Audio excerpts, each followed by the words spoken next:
Are you ready to move into a leadership position? Do you have interests and ambitions that you want to pursue, but feel like you don't know how to take that next step? Maybe you want to start your own coaching or consulting agency.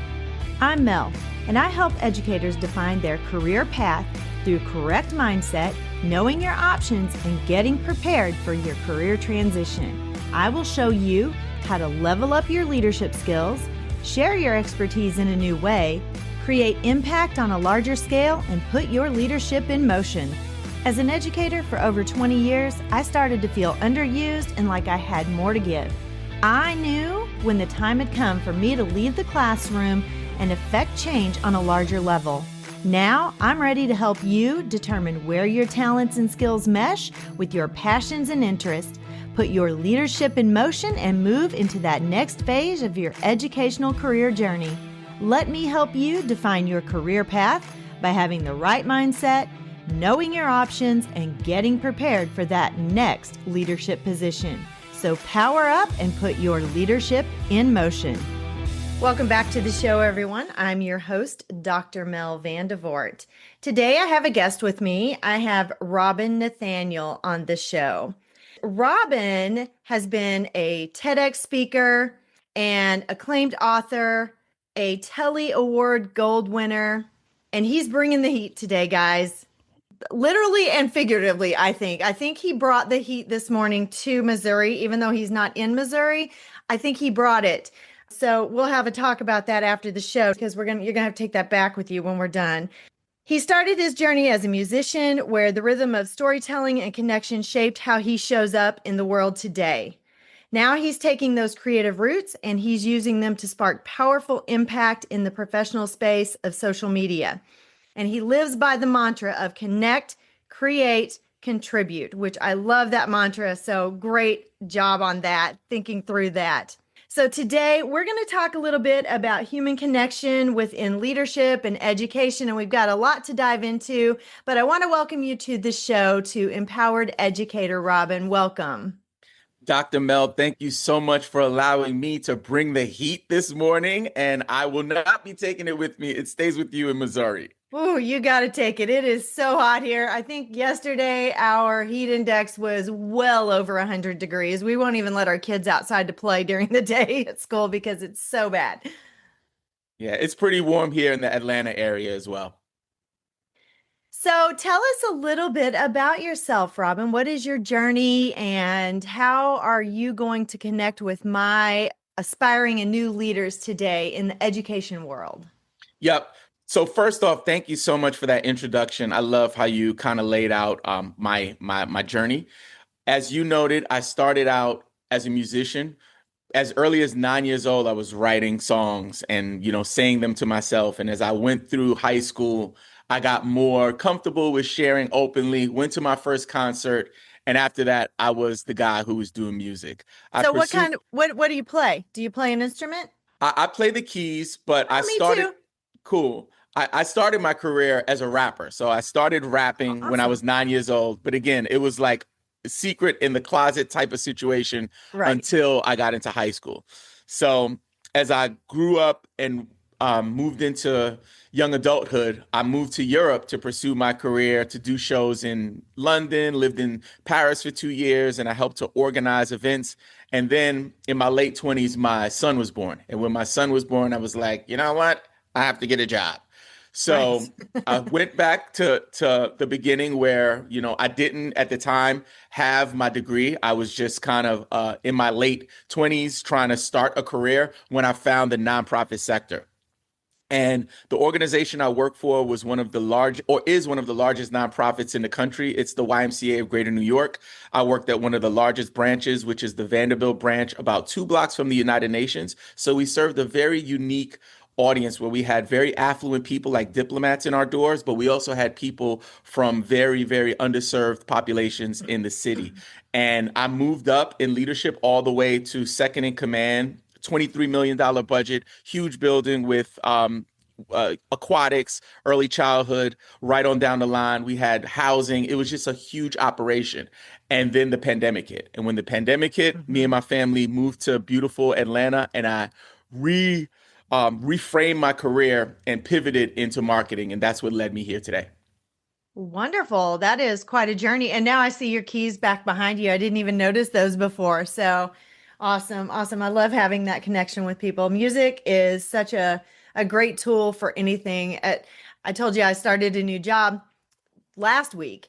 And so I'm 2 weeks in, and yesterday my brain hurt so bad. I'm like, okay, I'm going to go find a piano somewhere. I know there are some on this campus. And so I just went and I sat down and I played for about 10 or 15 minutes just to clear my head and stop thinking for just a little bit. So Definitely the universal language. Like it's something that for anybody, it speaks to them, especially if you play.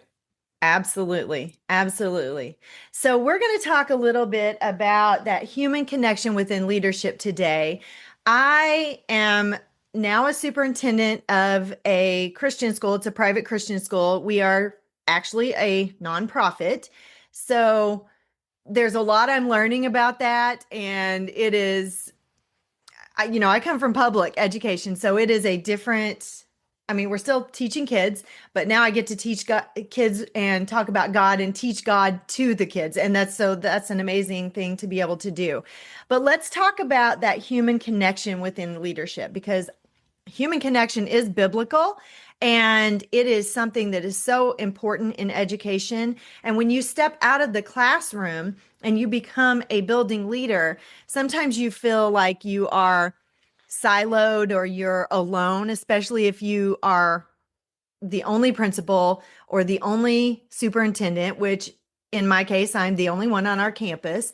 I do have a principal who is on the campus as well. He is the only principal. So it's really for our leadership team, it's just he and I. So it can be kind of lonely. And that human connection is so important. So let's talk a little bit about that today. Yeah, I think especially coming into leadership as a new leader, it can be a challenge for folks to establish authentic human connection, right? Sometimes we move through the day-to-day life of making quote unquote human connections, but are they authentic? And I think that's what I encourage leaders to do. I just finished a really great 14-week program called Lead, where I was in the room with a bunch of leaders from all parts of our local government here in the Atlanta area. I'm talking public safety, I'm talking elections, I'm talking courts, I'm talking water resources. So just everything that makes a city run, they were all in a building. And one thing that really stood out to me when we talked about new leaders coming into these roles is the fact that they sometimes feel like they need to present a certain way. Mm-hmm. Sometimes they believe they need to look a certain way to the people that are reporting to them, especially in those first 60 days, 90 days, right? Yes. And what I would encourage people to do is allow the true, authentic version of yourself that you're comfortable with sharing on a professional level, right? Because sometimes Mm-hmm. people hear me say authentic and they're like, Robin, do you want me to show up to work in my slippers? I'm like, no, no, no, no. I'm not saying go to work in your slippers. What I'm saying is show up as the version of yourself on a professional level that is truly who you are. And I believe once leaders can identify, do a self assessment on who they are, once you do that homework, just freely project that onto people. You don't need to pretend. You don't need to tie, you don't need to button your top button if you don't normally do that. And I think people can see through it if you're faking it, but they can also easily identify if you are being your true authentic self. Exactly. And I've got an example to go along with that. And so that looks different on different levels. But my very first day as the superintendent, you picture in your mind a superintendent coming to school, either a man in a suit or a woman in whatever professional dress. My very first day on the job, I didn't know anything about anything. And the principal, he said, we're painting on Monday, so please bring your paint clothes. And so I showed up in my paint clothes, and he walks into my office dressed in his nice clothes. And I'm like, dude, I look terrible. I am in my paint clothes, my old tennis shoes, my hair's in a ponytail. He had to change. But my authentic self, being a farm girl, I just wore what I was going to wear and I just left it on all day. And I went and I painted for a couple of hours and I made those connections very easily with the people who were helping, the teachers and the community that came. But that's who I am. I'm a servant and I don't mind getting in there and getting my hands dirty. And as the superintendent, I feel like that gave me an opportunity to build those relationships because I was authentic. Yeah, I love that. And I think that, authenticity there are layers to it, right? There's how we present ourselves physically, but I think also the way we present ourselves, in terms of emotional intelligence in a space too. And I think Exactly.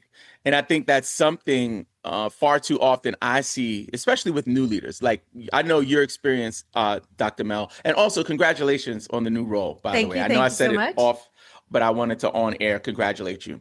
I find, especially with new folks, is that they feel like you said earlier, like sometimes they're living and operating in a silo. Like the Hmm. team is here, I'm Hmm. responsible for them, I'm up here, so I need Yes. to present myself in a certain way. When in fact, to establish a really strong human connection, it's okay to understand, feel, breathe, and live what your team is actually living on the day to day. So it might look like, especially in those first 90 days, doing a lot of observation, inviting people out for lunch, coffee, for one-on-ones, being a fly on the wall. So instead of you coming in wielding your sword of leadership, you're actually putting on your binoculars, opening your mind to what's happening in the space, assessing, and then as you build those connections, then you can offer input to help improve the operation if needed.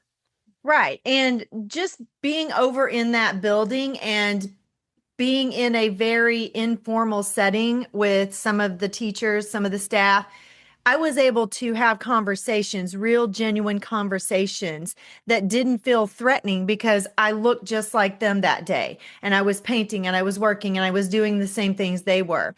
And so, yes, I was talking, my physical appearance, but also it gave me that opportunity to build that genuine connection with them because I was able to have those conversations and we were painting in different spots. So I had a conversation with somebody here. And then when I moved down to do some, paint in a different area, I was able to have a conversation with someone else and get to know them a little bit better as well.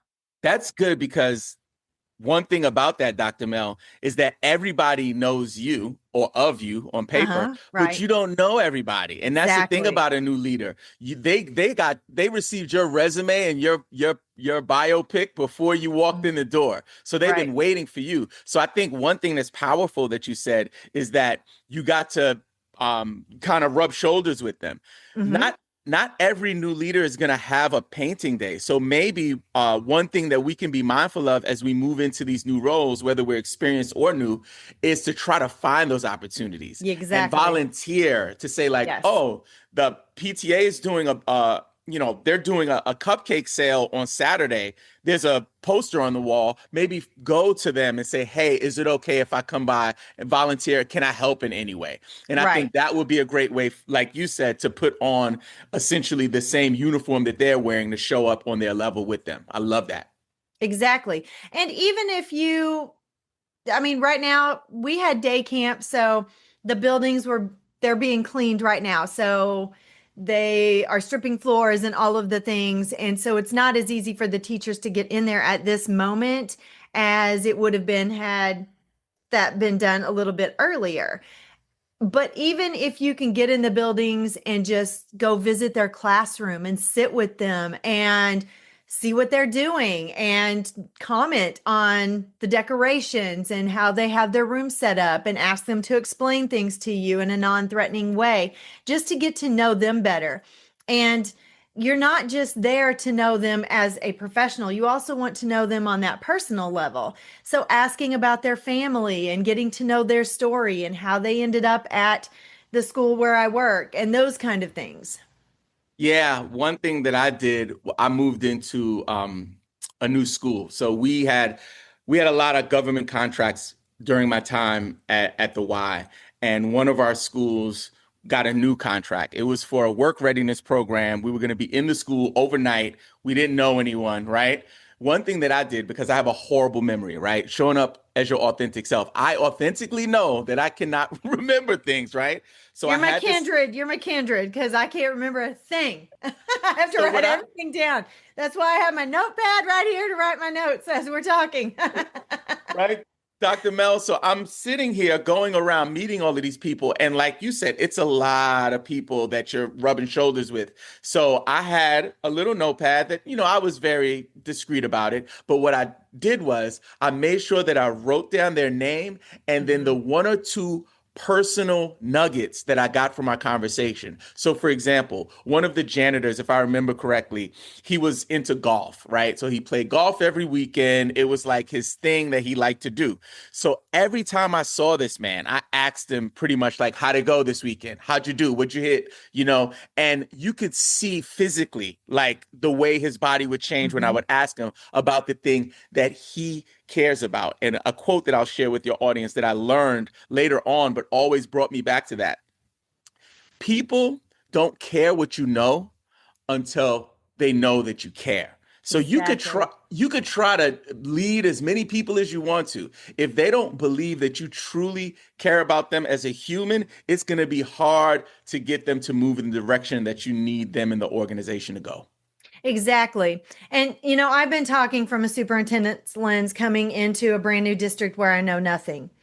But sometimes you already are in the district and you know the people, but then you're moving into a supervisory position. So then you're not on the same, like, I don't want to say same level as them, but you're not on the same platform as them, I guess. You have to move up a little bit and look at things in a different lens. But as a building leader, you can do the same things that I was talking about. Even though you may have already been in the building with them, there's always something to learn about your people. So going into their classrooms, like you said, you learned about golf. I see that you have a piano or a keyboard in the background. So that makes us have a connection. But when you go in there intentionally to look around and see what they have hanging on the walls, see what kind of stuff they have on their shelves, and see what kind of connection that you can have with them. And then if you're new to the district, like I am, whether you're the building leader, the district leader, whatever it may be, go in and talk to them, but say their name a few times because I'm the same way as you. I forget things and I am learning everybody's name. They have to learn one name because they all know each other. I have to learn everybody's name. Plus, then I'm going to learn kids' names coming up pretty soon, too. It's a very small campus, so I'll be able to know every kid on the campus. But say their name to them, say it back to them.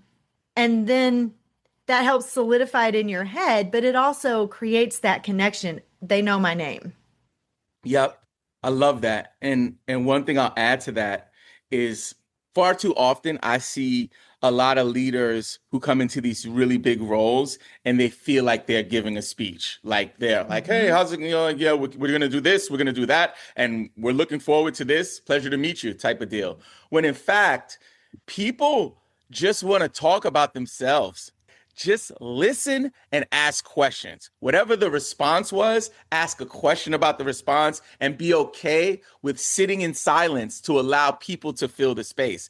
And what they do is, once you start repeating their name and they start opening up, they'll warm up to you as well because Mhm. now you're allowing them to have a platform. And especially in a building, you might get people to go into a venting session about some of their gripes or things that they want improved, and that's great because now it gives you context on some areas that you need to Mhm. give some attention to as you move through your role. Right. But when you're allowing that gripe session, be careful to not engage in that griping, but also seek clarity on why they feel that way. So you're not just going into it saying, okay, well, this needs to be changed. Why does that one person feel that way? And does everyone feel that way? Or is this just something that is one or two people feeling some kind of way about something? So we've talked a lot about the connection part of it. How do we create and how do we contribute? I know this is your mantra, so let's talk a little bit about that create and contribute part of it. Yep. So I'll tell you just quickly the origins of create, connect, contribute. So in 2021, we had a tragedy in my family. My brother passed away. And when he I'm sorry to passed away, hear that. thank you, Dr. Mel. So when he passed away, I was running a business at the time that was profitable, but it was just sucking the soul out of me. I was just like getting on sales calls and not doing the work. It felt like I was doing more outreach than I was doing the work. And I just shut the business down. I closed up all contracts. I finished all of, any deliverables that I needed to take care of, and I just focused on creating MBA content at the time, and it was something that was therapeutic to me. So I did this time audit to figure out like what was I spending my time on, because I was really, overwhelmed by life trying to move through this painful period. And I broke it down even to like 30-minute blocks, Dr. Mel. It was like broken down like what time do I drink my coffee? How long is my commute? What am I listening to in my commute? It was super overwhelming. And then something happened. I had an aha moment. I was making a sandwich in my kitchen. And as I was spreading the mayonnaise on my sandwich, I said, create. I said, I'm creating. I'm not making a sandwich. I'm creating. Mm-hmm. I'm having coffee with my wife. I'm not having coffee with my wife. I'm connecting. Mm-hmm. I went to work that day. Actually, I didn't go to work. I work for local government. I'm contributing to my community. And those three buckets allowed me to take this audit list, this time block list, and break it down into three buckets. And if things don't fit into those buckets for me, Dr. Mel, I don't do it. And if I can't find a way to make the thing like this right now, we're hitting multiple, we have overlap. So we're connecting, exactly. but we're also creating, right? We're creating a podcast episode. And you could even say, I'm getting an opportunity to contribute to your audience, right? Exactly. So that's the framework of it. So I wanted to just start with that. Could you repeat the question about which piece you wanted me to tackle? Yeah, just how do we, so we've talked a lot about connecting, but how, as a building leader, a new or aspiring building leader, how do we create? How do we contribute? Yep. Great. So it's really about you having that switch in your mind to know that you're trying to identify areas where you can create and contribute. If I moved through my life and I was just checking boxes, right? People like we check boxes as humans. I'm guilty of it. I always raise my hand and say these things that I teach and I speak about, I'm trying to work through them as well and get better at them. I'm not the master of these things, even though I've created a lot of these frameworks. As a human being, it's hard to like not do the normal human stuff. Right. And we move through life like it's just a normal thing, right? It's not. It's an extraordinary thing that if we pause, reflect, and really dissect the moment of space and time, we can say, hey, this interaction with this griping employee or teacher in the building it's actually an opportunity for me to create some kind of solution. So now I'm putting on my creativity hat. Three people have already expressed concern about this one particular issue. Now, when I take that information back, I'm going to use this as an opportunity to put on my creative hat to create some kind of solution for them. In terms of contributing, a great example can even be like the families that you're serving. What ways in our interactions can we make sure that we're intentionally serving as opposed to just going through the motions of our job? If we look at our careers as contributing moments to whatever our mission, cause, or purpose is, it just makes it a lot sweeter. I feel like sometimes leaders go through like, hey, what's my salary range? And, what are my benefits? Okay, check. I'm leaving that at home. Where honestly, the great leaders that I see, when we talk about our work-life balance, they honestly approach the work like it's just a part of their human ecosystem. Even for me, like I'm literally driving my son to Charlotte the other weekend, Mel, and I had an aha moment for work. I don't feel guilty about that because work is a part of the ecosystem of who I am as a human. Right. Yeah, that is some good stuff. And I'm thinking like culture. When you can create a different culture, if the culture is not great in your district or your building, if you're a building leader, when you go in, if you've been in that culture, it's going to take a little bit to reframe that in your mind because you were part of that culture. But if you're new, then you have a chance to create a great culture from the start, and you're not tainted by the negative culture or the culture that makes everyone struggle and not want to be there. So that can be a creating type of situation right there. Yep. Is it okay if I talk a little bit about culture really quick? Because I have something for you on this one. Absolutely. Absolutely. So you said that as a new leader who's new to the district, you can come in and inject your own personal, or your idea for the culture. But I want to speak quickly to the folks who are moving up within their district or within their existing organizations, right? Because sometimes there might be negative, toxic cultures that existed before you got there that maybe you had to operate and navigate through, and now you're trying to clean up shop. However, Exactly. you've been there, right? And having to experience this. And I had a moment in time in my career where I moved into my first directorship role. I went from like a coordinator to a director overnight. And I was like, oh, this is cool. But as a coordinator, one could argue that I would say, passive in the negative culture. I wasn't Mm-hmm. like, hey, let's do that negative thing. It was more like, haha, that's funny. I'm not going to rock the boat, because Right. if the leader of the team is setting that tone, I don't want to put myself in a position where I'll be targeted or speaking out against my leader. So when I moved into this role, it was one of my first objectives to figure out how we can shift this. And honestly, it might have been the toughest 6 month span of my career, which led to me actually having to terminate one of my friends, a person that was Oh, we were wow. we would go out for drinks together. We were in similar walks of life. And when I became his supervisor, overnight, Dr. Mel, we Mm-hmm. became adversaries. It was like he couldn't accept it. He didn't get the job. We went from being friends to him undermining me. And it was one of the hardest things that I've ever had to do in my professional journey. But I would say this, that when conflict comes and when we know that we feel that visceral reaction in our stomach, Mm-hmm. those are the conversations you need to lean into. So, Mm-hmm. although it made me uncomfortable, although I lost a friend in it, I know that my mission was greater than any of that, and that the children and the families that we were serving at the time were the priority, not our personal relationship. Exactly. Exactly. This is great stuff. Thank you so much for all of that information. Give my new and aspiring leaders one last bit of wisdom that they can take with them next week. I'm going to give you a quote that my wife shared with me. And I don't think she wrote this, Dr. Mel. I think she was just talking to me one day. And when someone Mhm. says something and you're like, what? Is that a Right. t-shirt? And Right. it's Right. simple but powerful. I'll share this with your leaders. Do what you are.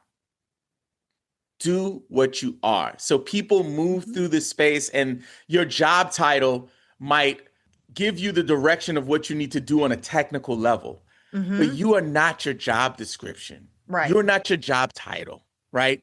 You are a human that brings unique, one of a kind talents and gifts to the table. There's no Exactly. one that can replace you. You're a one of one, right? They Mhm. might be able Mhm. to replace your Mhm. role, but they'll never have somebody in the role that's you. So you are a one Exactly. of one, handcrafted creation, right, by the Father. Mhm. So, with that being said, operate in that space where you're not just doing a job, you're doing what you are, who you are.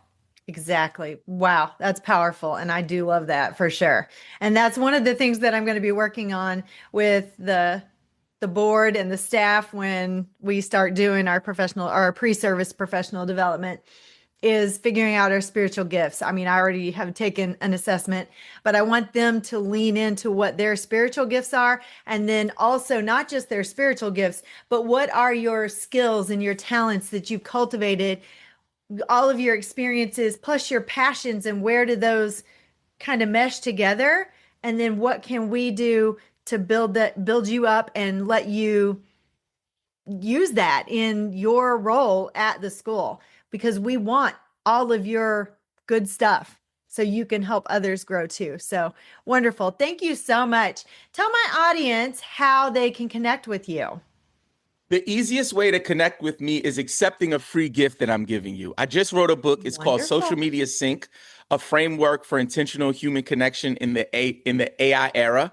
And I'm going to give you guys a free preview to my book. You'll get my foreword, my introduction, as well as the first chapter to my book. All you have to do to claim that gift is visit landthetalk.com. That will also put you on my email list. Once you respond to the first email, you'll be in contact with me. So if you need anything, just reach out, and I wish you nothing but the best in your journey. That is amazing. Thank you so much. And my audience knows that I will have that link in the show notes because I never want them to have to search for the freebies and the wonderful things that the gifts that my guest host can't talk this morning. I need my second cup of coffee. I want my audience to be able to get them super easy and not have any trouble finding those. So that will be in the show notes. Again, thank you so much for being on the show. This has been a great conversation, and I really appreciate you reaching out to me and connecting. And that is a great way for me to find wonderful guests for my show. So thank you again. You're welcome. We'll see you next time, Dr. Mel. Thank you so much. Thank you. And for the rest of you, have a great rest of your week and weekend, and I will see you back here, same time, same place next week. Bye-bye.